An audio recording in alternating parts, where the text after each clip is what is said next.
दुमका और बेरमो सीट पर बीजेपी आज प्रत्याशियों की घोषणा करेगी। दुमका से पूर्व मंत्री लुईस मरांडी का चुनाव लड़ना लगभग तय माना जा रहा है। बेरमो सीट पर योगेश्वर महतो बाटुल और मृगांक शेखर के बीच कांटे की टक्कर है।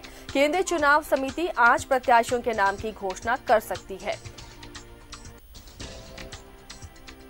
तो कल ही बैठक हुई है दिल्ली में केंद्रीय चुनाव समिति की और आज उम्मीद की जा रही है कि झारखंड में जो उपचुनाव होने हैं दुमका और बेरमो सीट पर, इसमें बीजेपी अपने प्रत्याशियों की घोषणा कर सकती है। जो नाम सामने आ रहे हैं, दुमका से लुईस मरांडी का नाम लगभग तय माना जा रहा है, सिर्फ औपचारिकता बाकी है। और वहीं बेरमो से दो के बीच में कांटे की टक्कर है, योगेश्वर महतो और मृगांक शेखर। दिल्ली से ऋषिकेश जुड़े हुए हैं हमारे साथ। और ऋषिकेश, ये उम्मीद की जा रही है कि आज दोनों सीटों पर बीजेपी अपने प्रत्याशियों की घोषणा कर देगी, लेकिन जो बेरमो से तस्वीर है अब तक साफ नहीं हो पाई है। योगेश्वर महतो भी प्रबल दावेदार हैं, मृगांक शेखर, दोनों के बीच में कांटे की टक्कर नजर आ रही है। आखिर कौन बाजी मार सकता है? आसिया, देखिए, लुईस मरांडी को लेकर हम लोगों ने पहले ही जानकारी दी थी अपने दर्शकों को कि लुईस मरांडी चुनाव लड़ेंगी दुमका से, ये नाम लगभग तय है। शुरू में ये ऑफर बाबूलाल मरांडी को किया गया था, लेकिन बाबूलाल मरांडी ने इनकार कर दिया कि लुईस मरांडी सबसे बेहतर उम्मीदवार होंगी।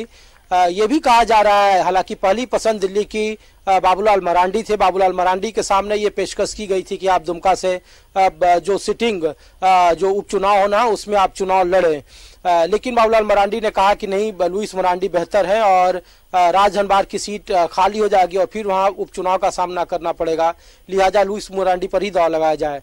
बेरमो को लेकर जरूर अभी भी वो आपो की स्थिति है। हालांकि कल केंद्रीय चुनाव समिति की बैठक हुई थी और वो बैठक तकरीबन 3 घंटे चली। हालांकि इस बैठक में ज्यादातर चर्चाएं बिहार के विधानसभा चुनाव पर हुई। खुद प्रधानमंत्री और गृह मंत्री अमित शाह की जब बैठक खत्म हुई उसके बाद जेपी नड्डा के आवास पर अहम बैठक हुई जिसमें बिहार के तमाम नेता मौजूद थे।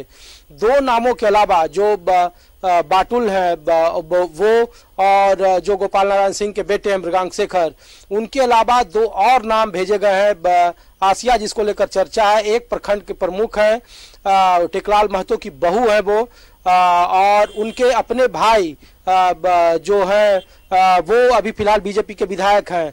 तो गिरिजा देवी, ये भी एक चौंकाने वाला नाम सामने आया है। जो पैनल वहां से भेजा गया है केंद्रीय चुनाव समिति को, उसमें गिरिजा देवी का भी नाम है, लेकिन आजसू का उस पर खास विरोध है। आजसू इस बात को लेकर दबाव पहले ही बना रहा था कि वहां बाटुल ही सबसे बेहतर उम्मीदवार हो सकते हैं। अगर वो बाटुल के अलावा किसी और को उम्मीदवार बनाएंगे तो फिर आजसू के पास विकल्प खुला है कि वो किसी और व्यक्ति को अपना समर्थन दे सकता है या कोई और उम्मीदवार उतार सकता है।